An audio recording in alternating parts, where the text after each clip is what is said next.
ولې وروره دا بوتل دی ولې درته وغورځو؟ یو بوتل دی، په دې یو بوتل باندې څه کېږي چې ومې غورځوه؟ یو بوتل باندې څنګه څه نه کېږي؟ تا غوندې په زرهاو خلک وبس کي او دغه بوتل یې که په سړکونو وغورځئ نو دا سړکونه او دا ځایونه ټول له کثافاتو ډک وګڼه. خیر ده حامده، غوسه کېږه مه، د ښاروالۍ والا به یې پاک کي. ښاروالۍ والا زموږ ځای نشي نیولی. د ښاروالۍ سره سره زموږ او ستاسو هم دا دنده جوړیږي چې کثافات بې ځایه ونه غورځو، ځکه ښار زموږ او ستاسو ګډ کور دی، دا باید پاک او منظم وساتو. حامده واقعیت ده چې تا سمه خبره وکړه ښه، اصلاح چې ده باید له خپل ځانه پیل شي.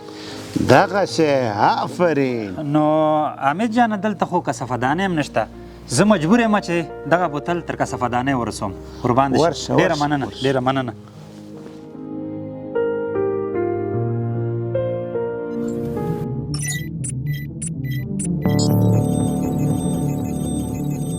پولیس د ټولنې خدمتګار